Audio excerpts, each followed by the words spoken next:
अखण्डमण्डलाकारं व्याप्तं येन चराचरं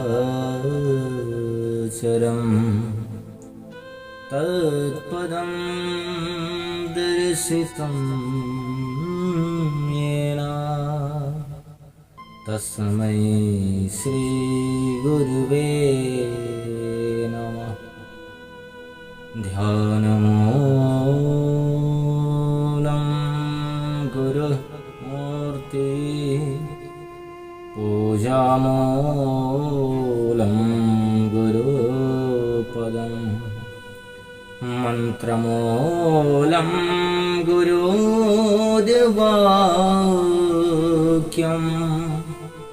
मोक्षमूलं गुरुकृपा मोक्षमूलं गुरुकृपा। आज जानेंगे कि जीवन में गुरु की कितना बड़ा महत्व है, गुरु की कितनी आवश्यकता है जीवन में। इसी पर थोड़ी चर्चाएं होगी, क्योंकि कहा भी गया है रामचरितमानस में, सभी को पता है कि गुरु बिनु भव निधि तरई न कोई, जो बिरंच संकर सम होई, गुरु बिनु भव निधि तरई न कोई। अरे गुरु बिनु भवनिधि तरई न कोई, ये बिल्कुल पक्की बात है, 100% सत्य है कि गुरु के बिना कोई भवसागर से पार नहीं हो सकता है। गुरु के बिना कोई भवसागर से पार नहीं हो सकता है, ये बिल्कुल पक्की बात है। और मैं साबित भी करके आपके सम्मुख दिखाऊंगा, बताऊंगा कैसे, जानेंगे। वही जानने की बिल्कुल आवश्यकता है जीवन में। कोई भले ही वो YouTube के माध्यम से और गूगल गुरु के माध्यम से पढ़ लिख करके विद्वान हो, और उसे पढ़ा लिखा नहीं कहा जा सकता। इसलिए गूगल गुरु सबके हाथों में बने हैं, जब मन तब किया सो ही सर्च कर लिए और जान गए। और वास्तविक रूप में गुरु के सानिध्य में रह करके विद्या को प्राप्त करना ये परम आवश्यक है, और इसके बिना जीवन धन्य होने वाला है नहीं, भवसागर से पार कोई होने वाला है नहीं। तो आइए इसी विषय पर थोड़ी चर्चाएं करेंगे। क्या है गुरु की कितनी आवश्यकता है, गुरु के सानिध्य मात्र से क्या होता है ना, गुरु जी के सानिध्य केवल प्राप्त करने मात्र से ही, गुरु के शरण जोई नर पावे, छूटे को बोधि परम गति पावे। गुरु के शरण जोई नर पावे, छूटे को बोधि परम गति पावे, छूटे को बोधि परम गति पावे। छूटे को बुद्धि परम गति को प्राप्त कर लेता है। कुबुद्धि तो छोटी सी साधारण सी बात है, बताओ, परम गति की प्राप्ति हो जाता है। अरे कहाँ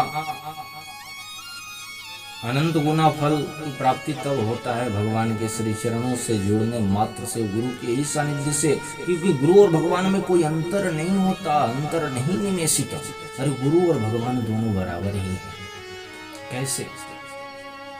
गुरुर्ब्रह्मा गुरुर्विष्णु गुरुर्देवो महेश्वर, गुरुर्साक्षात् परब्रह्म, तस्मै श्री गुरुवे नमः, तस्मै श्री गुरुवे नमः। तस्मै श्री गुरुवे नमः। गुरु साक्षात पर ब्रह्म, गुरु ही ब्रह्मा है, गुरु ही विष्णु है, गुरु देवो महेश्वर है। तो तीनों त्रिदेव में अंतर नहीं, गुरु में भी अंतर नहीं। गुरु और भगवान दोनों बराबर ही हैं, क्योंकि भगवान के दर्शन करना चाहते हो ना तो गुरु में ही दर्शन करो भगवान। जैसे भगवान और गुरु में कोई अंतर नहीं होता। अंतर कैसे नहीं होता? नारद जी महाराज एक बार परिभ्रमण करते करते और भगवान श्री हरि नारायण प्रभु के सम्मुख पहुंचे। जब भगवान के पास पहुंचे हैं तो पहुंचने के बाद खूब भगवान अच्छे से वार्तालाप किए नारद जी के साथ। और नारद जी जब वहां से उठ करके जाने लगे ना तो तुरंत भगवान ने कहा लक्ष्मी मैया से कि देवी ऐसा करो कि जिस स्थान पर नारद बैठा हुआ था उस स्थान को तुम गोबर से लिप दो। ऐसा अभी कह ही रहे थे और नारद जी महाराज वहां से निकल ही रहे थे कि नारद जी ने सोचा भगवान तो मेरे से इतने अच्छे से बातें किए पर वहां से उठने के बाद ऐसा क्यों बोले। तो रहा नहीं गया नारद जी महाराज से। तो नारद जी तुरंत ही जाकर के भगवान से पूछे कि भगवान ऐसा क्या बात है, आप तो इतने अच्छे से मुझसे बातें कर रहे थे पर मैं जिस स्थान पे बैठा हुआ था उस स्थान को आपने मैया से लेपने की बात करी।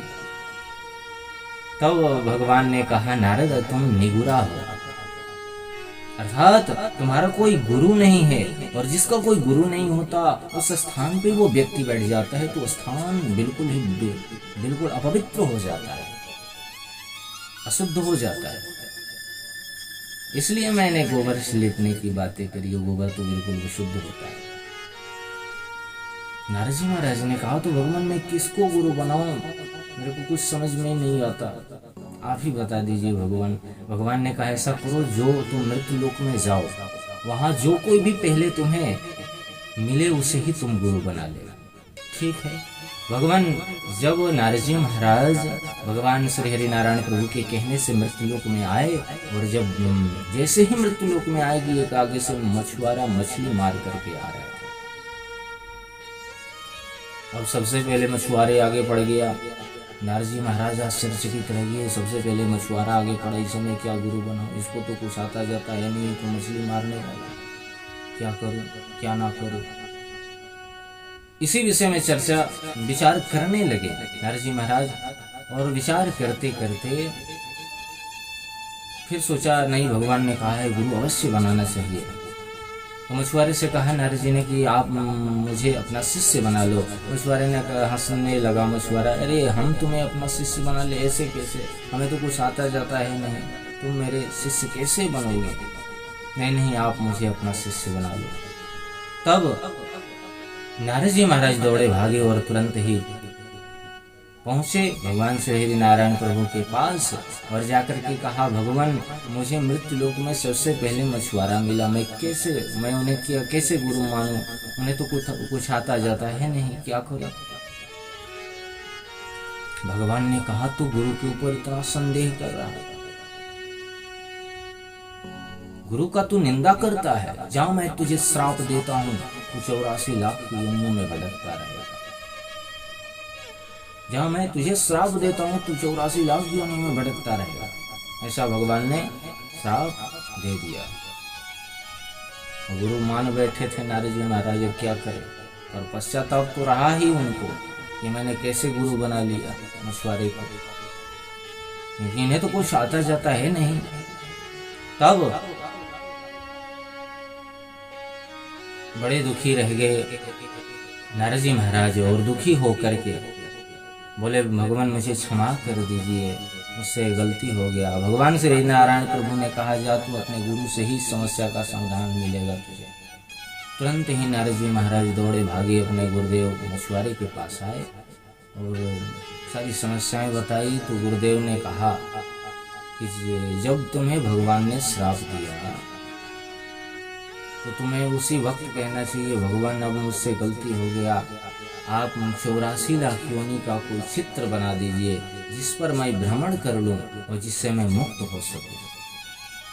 तुरंत नारद जी महाराज दौड़े भागे आए और आकर के भगवान श्री हरि नारायण प्रभु से कहा कि भगवान, मेरे गुरुदेव ने मुझे ऐसा समाधान बताया कि जाकर के भगवान से कहो कि 84 लाख योनि का कोई चित्र बनाए जिस पर मैं परिभ्रमण करूं और भ्रमण करके इस श्राप से मैं मुक्त हो जाऊं। तब भगवान ने कहा, नारद, गुरु तो गुरु ही होता है, गुरु तो श्रेष्ठ ही होता है। आखिर ये शिक्षा किसने प्रदान की, इस श्राप से मुक्ति किसने दिलाया? बोले नारद जी महाराज के गुरुदेव मछुआरे ने तो बताया। इसलिए गुरु पर संदेह नहीं करना चाहिए। एक तो गुरु जांच बूझ करके बनाओ और बना लिए तो उस पर संदेह न करो, विश्वास रखो। बिना विश्वास भक्ति नहीं होई। चाहे किसी की भी भक्ति आप करते हो, विश्वास होगा तभी भक्ति होगा। ये बिल्कुल बिल्कुल पक्की बात है। तो भगवान श्री हरि नारायण प्रभु ने कहा कि नारद देखो, गुरु की शक्ति ये होता है। तो मैं ये बताना चाहता हूँ आप लोगों से कि देखिए, गुरु की जीवन में कितनी आवश्यकता है। जीवन में हमारी समस्याएं आती है तो समस्याओं से मुक्ति दिलाने के लिए श्रेष्ठ यदि गुरु ही हैं, गुरु ही आपको समस्या से समाधान बता सकते हैं। समस्या में आप फंसे हैं तो समस्या का समाधान वही बतलाएंगे और कोई नहीं बतला सकता। इसलिए जीवन में गुरु की विशेष करके आवश्यकता है और जीवन में हम सभी के गुरु अवश्य होना चाहिए। क्योंकि ध्रुव जी महाराज जब अपने सौतीली माँ से अपमानित होकर के घर से बाहर जा रहे थे तो नारद जी मिले गुरु के रूप में ध्रुव जी को, और ध्रुव जी महाराज को गुरु मंत्र प्रदान किए, जिसके माध्यम से गुरु जी के ही माध्यम से भगवत प्राप्ति हो गई। इसलिए एक दूसरे को गुरु की आवश्यकता जीवन में कितना होता है, मैं यही बताना चाहता था।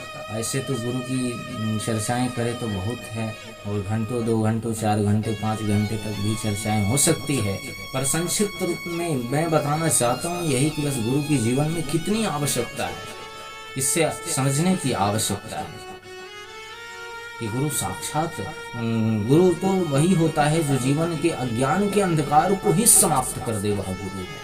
इसलिए जीवन में गुरु को अपनाइए और गुरु बनाइए और गुरु से ज्ञान प्राप्ति करिए और जीवन में भवसागर से पार होइए गुरु के सानिध्य को प्राप्त करके। जय जय श्री राम।